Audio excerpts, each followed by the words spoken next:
Masih 100 hari menjabat sebagai Presiden Republik Indonesia, Prabowo Subianto kembali diusung sebagai calon presiden oleh Partai Gerindra. Keputusan ini diambil dalam Kongres luar biasa pekan lalu, bersamaan dengan penetapan Prabowo sebagai Ketua Umum Partai Gerindra 2025-2030. Dalam perayaan puncak HUT Partai Gerindra 15 Februari lalu, Prabowo bilang bersedia maju kembali di Pilpres 2029 jika program yang dikerjakannya di masa pemerintahannya saat ini berhasil. Saudara minta saya bersedia dicalonkan lagi tahun 2029. Saya katakan, kalau program-program saya tidak berhasil, tidak perlu saudara calonkan saya terus. Saya kalau mengecewakan kepercayaan rakyat, saya malu untuk maju lagi. Tapi rencana untuk maju kembali sepertinya sudah dipersiapkan. Beberapa hari sebelumnya, Prabowo mengundang petinggi Partai Koalisi Indonesia Maju atau KIMPLES ke Hambalang Bogor. Di sana bahkan dibahas soal koalisi permanen. Ya, intinya memperkuat koalisi. Pak Prabowo menawarkan koalisi permanen. Pak Prabowo meminta persatuan menjadi kunci utama pemerintahan, dan tentu PKB menyambut baik koalisi permanen menjadi perkuatan dari percepatan pembangunan. Gus, koalisi permanen ini buat 2029 Gus, sampai 2029. Ya, sampai kapanpun namanya permanen. Dukungan kepada Prabowo juga ditegaskan oleh Ketua Umum Partai Golkar Bahlil Lahadalia. Dia bahkan bilang Golkar siap mendukung Prabowo di Pilpres 2029. Kado spesialnya kita dukung sampai akhir, ya. Sampai 2029 bila perlu lanjut lagi, ya. Oh iya dong, saya harus dukung dong. Bukan hanya saya, DPP Partai Golkar, ya.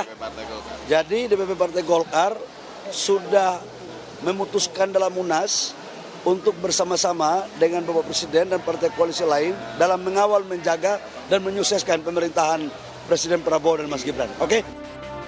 Tapi pandangan berbeda datang dari Ketua Umum Partai Nasdem Surya Paloh. Menurutnya, perlu dipastikan sampai kapan durasi permanen yang dimaksud. Tapi pada dasarnya itu hal-hal yang baik gitu. Kalau bisa permanen baik, tapi permanen sampai berapa waktu kan? Pasti ada batas waktu ya. Ya kan? Apakah 2 kali pemilu, 3 kali pemilu, 4 kali pemilu, 5 kali pemilu, dan sebagainya ya. Lalu apakah koalisi permanen bisa menjamin Prabowo melaju kembali di Pilpres 2029? Dan apakah mungkin koalisi permanen terjadi di dunia politik? Tim Liputan Kompas TV. Terima kasih Anda masih bersama kami dalam Sapa Indonesia Pagi. Saudara, baru 100 hari menjabat sebagai Presiden Republik Indonesia, Prabowo Subianto kembali diusung sebagai calon presiden oleh Partai Gerindra. Meski Prabowo bilang bersedia maju kembali jika programnya berhasil. Toh jalan menuju itu sepertinya sudah dipersiapkan. Salah satunya adalah dengan membentuk koalisi permanen. Mungkinkah koalisi permanen diwujudkan? Dan bagaimana peluang tokoh lain di Pilpres 2029? Mengingat tidak ada lagi presidensial threshold 20%. Kita akan bahas di pagi hari ini bersama dengan sejumlah narasumber melalui sambungan Zoom dan juga hadir ke studio melalui sambungan daring ada politisi Partai Gerindra Muhammad Haikal. Selamat pagi Pak Haikal. Selamat pagi. Apa kabar, baik ya? Baik, alhamdulillah. Iya, kemudian ada politisi PDI Perjuangan, ada Mas Guntur Romli. Selamat pagi, assalamualaikum Mas Guntur. Waalaikumsalam, selamat pagi Mbak Larasati. Oke, baik. Kemudian di studio sudah hadir bersama saya, Studio Orange Kompas TV, ada juru bicara Anies Baswedan, Bung Syahrin Hamid. Selamat pagi, assalamualaikum Bung Syahrin. Waalaikumsalam. Ya, oke. Ini menarik betul begitu ya, karena dalam beberapa hari yang lalu begitu Partai Gerindra mendeklarasikan pencalonan Prabowo Subianto untuk dicalonkan kembali menjadi calon presiden di 2025. Kemudian di saat yang bersamaan tanggal 14 Februari kalau tidak salah, koreksi Pak Muhammad Haikal, Partai Gerindra kemudian diundang begitu ya, atau mengundang para ketua umum partai politik di Kim Plus begitu untuk menyatukan visi kembali koalisi permanen untuk mencalonkan seorang Prabowo Subianto di 2025 sebagai presiden. Apakah semuanya sudah satu suara? Saya rasa mungkin runutannya nggak persis seperti itu. Kita waktu awal itu mengadakan Rapimnas yang memang sudah disepakati akan kita laksanakan sekitar tanggalan ulang tahun kita. Ulang tahun Partai Gerindra sebetulnya tanggal 6 Februari, tapi kan biasa kita menyesuaikan dengan jadwal yang memungkinkan, akhirnya diputuskan rangkaiannya itu 13, 14, 15 itu. Nah, kita awali dengan Rapimnas, dan pada saat Rapimnas kan ada dinamika di luar yang kita sama-sama rasakan hari ini mengenai Impres 1 tentang efisiensi. Nah, semangat itu kita bawa ke Rapimnas kita, karena Rapimnas ini kan menuju ke Kongres. Kongres yang sebetulnya hasilnya nanti kira-kira akan sudah kita rasakan di dalam Rapimnas. Hasilnya akan kita menetapkan Pak Prabowo lagi, kita akan mengusung dan meminta Pak Prabowo untuk jadi Ketua Umum dan KDP sekali lagi. Dan bahkan kita akan meminta beliau untuk maju untuk Pilpres 2029. Akhirnya ditawarkan di forum di dalam Rapimnas itu, apakah ini mau langsung dirubah, dan saat itu forum langsung spontan semuanya mau, dan akhirnya itu langsung dirubah dalam forum itu juga, dan akhirnya menjadi kongres luar biasanya Partai Gerindra untuk menetapkan kepemimpinan sampai 2030. Dan itu kan keputusannya pertama kita menerima pertanggungjawaban DPP atas periode sebelumnya, menetapkan Pak Prabowo sebagai Ketua Umum, menetapkan Pak Prabowo sebagai Ketua Dewan Pembina untuk periode berikutnya, dan juga menetapkan beliau sebagai formatur tunggal kepengurusan periode berikutnya. Dan yang mungkin lagi heboh di luar ini kan kita mengusung beliau lagi sebagai calon presiden 2029. Nah, setelah itu hari berikutnya kan kita mengadakan silaturahmi Koalisi Indonesia Maju. Nah, pada saat itu sebetulnya cuma undangan, dan dalam silaturahmi itu sebetulnya yang disampaikan Pak Prabowo itu adalah lebih bersifat terima kasih atas perjuangan kita bersama-sama di Pileg dan Pilpres kemarin, yang membuahkan kemenangan untuk koalisi kita sehingga Pak Prabowo bisa menjadi presiden. Memang nggak semuanya ini kan anggota Kim awal kan, makanya kita kan ada Kim Plus, dan tinggal partainya Pak Romli nih yang masih di luar sendiri kan. Bahkan Pak Prabowo itu suka bercanda itu kan, ini tinggal satu nih yang belum masuk, bahasanya bukan tidak masuk loh, belum masuk, jadi kan masih terbuka untuk masuk. Itu teman-teman di merah. Kemarin pun, nah tapi di acara HUT kan diundang juga teman-teman di Partai PDIP, dan beliau ini kan selalu welcome. Jadi kira-kira itu sebetulnya beliau ingin mengundang semuanya untuk menawarkan gagasan ini, dan mengucapkan terima kasih atas perjuangan yang mengantarkan beliau menjadi presiden. Di luar itu, beliau juga menyampaikan gagasan-gagasan yang akan diperjuangkan selama kepresidenannya, kepemimpinan selama 5 tahun ini. Nah, 5 tahun ini kan sebagaimana kita udah lihat dalam beberapa bulan saja, banyak sekali yang beliau sudah lakukan, dan ini nggak semuanya ringan. Memang banyak yang berat bagi buat terutama mungkin ASN yang sekarang harus melakukan efisiensi. Tapi ini semua ini kan perlu kerjasama yang kuat. Nah, disitulah menawarkan koalisi permanen ini. Jadi dalam pertemuan di 14 Februari di Hambalang yang kemudian dihadiri oleh ketua umum partai politik yang tergabung dalam Kim Plus ini, berarti sudah sepakat satu suara semuanya untuk menyetujui adanya koalisi permanen lanjut lagi di 2029 termasuk Partai Nasdem, karena Partai Nasdem ketika tadi di paket sebelum mengatakan ini harus jelas dulu nih waktunya di pemilu 2029 bagaimana dilanjutkan atau tidak, pemilu sampai berapa kali pemilu, inilah yang kemudian saya rasa apakah ini sudah satu suara, sudah sepakat semuanya di Kim Plus? Itu kelihatannya itu kan tawaran dari kita. Jadi kalau mereka udah sepakat atau enggak mungkin harus ditanya satu persatu gitu kan. Tapi itu tawaran gagasan dari Pak Prabowo yang disampaikan secara terbuka ke teman-teman Partai Koalisi Indonesia Maju. Tapi belum ada jawaban berarti ya dari Kim Plus? Enggak ada forum untuk jawaban dari mereka. Jadi ini baru sifatnya penawaran aja. Oke, jadi sifatnya penawaran atau menawarkan begitu ya? Menawarkan. Oke, saya ke Mas Guntur Romli. Mas Guntur Romli, ini gimana nih koalisi permanen? Apakah nanti akan bergabung kemudian? Kok belum bergabung ini PDI Perjuangan? Ya, Atau terima sebenarnya kasih, Mbak. kemudian akan mencalonkan calon sendiri begitu, karena kita tahu keputusan Mahkamah Konstitusi presidensial threshold ini artinya atau intinya adalah setiap partai politik punya kesempatan untuk menjagokan calonnya sendiri. Ya, terima kasih Mbak. Pertama kita ucapkan selamat ulang tahun dulu untuk Partai Gerindra. Sukses terus Partai Gerindra dan Pak Prabowo. Ini kan yang ke-17 Sweet 17 ya. Saya kira ini umur yang sangat berarti untuk perjalanan Partai Gerindra.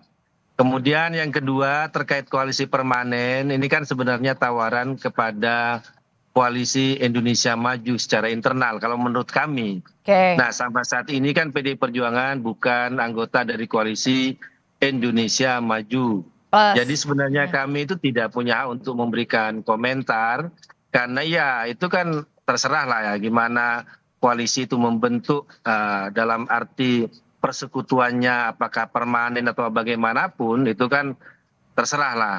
Namun kalau kami sendiri itu kan sampai saat ini menunggu Kongres, posisinya kan tetap berada di luar pemerintahan. Ini kan merupakan amanat Rakernas PDI Perjuangan yang kelima tahun lalu yang sudah menegaskan bahwa PDI Perjuangan akan berada di luar pemerintahan, akan merawat check and balances, kemudian sebagai kekuatan penyeimbang untuk merawat demokrasi, untuk merawat kebebasan yang ada di Indonesia. Ini bagi kami sangat penting karena selain juga ada kelompok-kelompok katakanlah yang berkuasa, yang memerintah, tapi kan juga ada kelompok yang juga harus memberikan pengawasan. Itu, Mbak.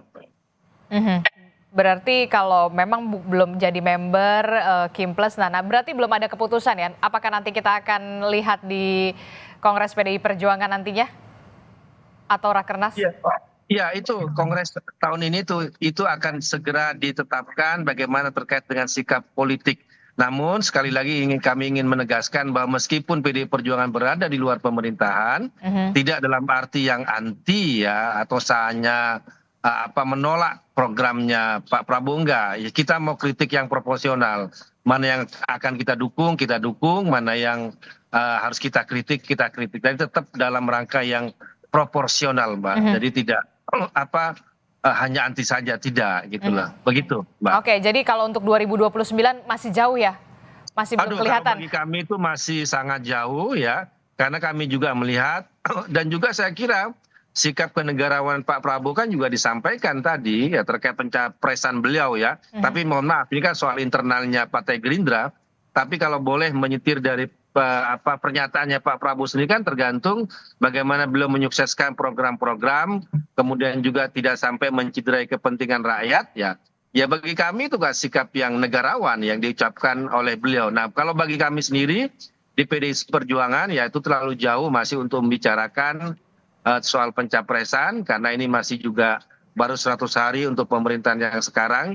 Kita akan terus melihat ya bagaimana perkembangan, dinamika, respon yang ada di masyarakat. Apalagi dalam kemarin, kemudian hari ini kita juga menonton, menyaksikan bagaimana aksi-aksi dari mahasiswa yang juga memberikan aspirasi. Jadi ini penting untuk dicatat, untuk disimak bersama-sama. Demikian, Mbak. Oke, tadi Mas Guntur sudah mengatakan, kemudian Bung Hekal juga sudah mengatakan. Saya ke Bung Sahrin, begitu ya. Bung Sahrin, ini kalau kita lihat ya, presidensial threshold sudah tidak ada. Itu artinya setiap partai politik punya kesempatan untuk menjagokan kandidatnya di pencalonan presiden di 2029. Tapi kemudian langkah cepat diambil oleh Partai Gerindra. Prabowo Subianto dicalonkan kembali menjadi capres di 2029. Akan ada koalisi permanen. Nah, gimana nih nasib Mas Anies Baswedan di 2029? Agak berat rupanya. Ya, jadi yang pertama tentunya Gerindra mengusung Prabowo serta koalisi permanen, ya tentunya itu adalah ya hak dari Partai Gerindra dan juga hak dari koalisi permanen. Nah bagi kita ataupun bagi Mas Anies ini kan memang 2029 kan jalan masih panjang. Dan bagi Prabowo juga kan ada catatannya tadi, bila sukses menjalankan seluruh program-programnya. Nah, oleh karena itu ini situasi masih sangat dinamis. Kita sudah punya pelajaran sebelum-sebelumnya bahwa koalisi-koalisi yang dibangun toh permanen akhirnya waktu semakin dekat kan bisa juga sangat tergantung banyak hal tentunya. Kesamaan visi, kondisi internal, dinamika eksternal. Nah ini kan yang mempengaruhi utuhnya sebuah koalisi. Nah bagi Mas Anies sendiri tentunya belum memikirkan sampai dengan 2029. Yang terpenting saat ini adalah bagaimana berkontribusi dari sisi gagasan, dari sisi partisipasi, memberikan alternatif-alternatif dari kebijakan-kebijakan yang ada. Nah ini adalah sesuatu yang penting untuk melihat sejauh mana rakyat justru melihat apa yang sedang ataupun menjadi tindakan polisi dari pemerintah berdampak langsung terhadap rakyat. Nah kondisi ini untuk menilai sesuatu itu ataupun masuk dalam panggung 2029, nah ini masih cukup jauh. Masih jauh untuk itu. Jauh. Tapi kalau dengan pernyataan Anda meyakini akan ada dinamika, tampaknya koalisi tidak begitu permanen atau gimana? Kalau kita lihat sebelum-sebelumnya kan gitu, ada yang sudah tanda tangan bersama, sudah membangun koalisi bersama, tapi itu ternyata buyar. Ketika ada hal yang belum cocok, ya tentunya masing-masing memiliki jalan sendiri-sendiri. Dan kita tahu bahwa partai politik di Indonesia memiliki kemandirian dan kesepakatan ataupun keputusan-keputusan internal yang biasanya saling menghargai. Nah, ini kan baru 100 hari lebih sedikit. Masih cukup hari-hari ke depan yang begitu panjang. Dinamika ini pasti akan terus ada. Apalagi misalnya kita tahu bahwa memang kondisi kebangsaan kita kan seperti ini. Masyarakat juga sedang menghadapi situasi yang berat dan kami melihat bahwa kontestasi politik 2029 masih terlalu dini kalau misalnya membicarakan soal itu. Kontestasi 2029 masih dini untuk membicarakan hal itu sampai ke pencalonan presiden. Betul. Tapi kemudian kita tahu nama Anies Baswedan kan di sejumlah daerah di Jakarta khususnya juga kan punya ininya sendiri ya, anak aba dan segala macamnya begitu Kak. Apakah kemudian yang jadi pertanyaan kita semua, kapan sih sebenarnya seorang Anies Baswedan akan mendirikan partai politik begitu ya untuk bisa nanti di 2029 begitu ya untuk menjadi alternatif dari kandidat-kandidat yang sudah ada begitu, salah satunya adalah Pak Prabowo Subianto yang kemudian sudah diusung oleh Partai Gerindra. Ya, tentunya bagi Anies sendiri kita sudah juga punya pelajaran yang banyak. Yang Artinya lalu. bahwa kebutuhan partai politik dan juga Anies Baswedan, nah ini memang kebutuhan yang kita lihat penting. Nah oleh karena itu ya semua ini kan punya tahapan-tahapan, ada fase-fasenya. Bahwa ada modal dasar kerelawanan yang selama ini terbangun dari Pilgub 2017, Pilpres kemarin 2024 dan bahkan yang baru-baru ini Pilkada, ini kan semua adalah modal dasar yang dimiliki, yang memiliki afiliasi dan dukungan kepada Anies Baswedan. Nah apakah ini nanti akan menjadi partai politik? Nah ini kita juga masih mempertimbangkan itu. Tapi bahwa ini sudah terorganisir, ya saat ini sudah terorganisir dengan baik dan tentunya tahapan-tahapan itu akan kita lalui. Yang jelas bahwa dengan penghilangan presidensial threshold ini adalah peluang tentunya bagi Anies Baswedan untuk ikut dalam 2029. Tapi itu pun ya terlalu jauh lah. Saat ini adalah membuktikan bahwa gagasan-gagasan yang selama ini diusung oleh Anies, diperjuangkan oleh Anies justru relevan dengan kondisi kekinian. Nah sehingga itu nanti kita harapkan adalah mendapatkan perhatian dan kepercayaan rakyat. Dan sehingga itu bisa menjadi modal ke depan. Namun yang kedua, bahwa kita tahu Prabowo juga saat ini sedang membangun persatuan nasional. Yaitu bersatunya seluruh kekuatan politik untuk bagaimana melakukan percepatan pencapaian tujuan nasional. Nah, dalam kerangka itu ya kita melihat bahwa Anies Baswedan juga menjadi potensi bagian dari itu juga. Artinya bahwa kondisi saat ini ketika pemerintah melakukan itu dalam konteks apa yang dilihat oleh rakyat itu baik, ya tentunya ini didukung. Tapi bahwa ketika ini dianggap berbeda ataupun tidak sesuai dengan apa yang menjadi kehendak publik, ya ini juga harus diingatkan. Nah posisi itulah yang saat ini kita ambil untuk melihat bahwa kita bukan anti pemerintah, kita juga bukan harus berbeda terus dengan pemerintah, tapi bagaimana mendorong agar apa yang menjadi kehendak publik, apa yang menjadi cita-cita nasional ini bisa diwujudkan secara bersama, Bisa baik orang yang direalisasikan. ada di pemerintah maupun di luar pemerintahan. Satu-satunya karena memang demi rakyat, begitu Yes, ya. betul. Itulah yang kemudian menjadi underline kita semua. Dan apakah kemudian mimpi permanenkan koalisi untuk bisa mencalonkan seorang Prabowo Subianto di 2029 akan benar-benar terrealisasi, Bung Haikal? Ataukah kemudian ini bisa dikatakan pertanyaan selanjutnya adalah kok kenapa ya buru-buru banget baru 100 hari begitu ya Partai Gerindra kemudian sudah mencalonkan lagi seorang Prabowo Subianto sebagai capres di 2029 dengan menawarkan koalisi permanen begitu ya Kim Plus. Apakah ini untuk menjaga kerukunan ataukah kemudian mengunci dukungan? Jangan dijawab dulu Bung Haikal, tetaplah bersama kami usai jeda. Kami akan segera kembali.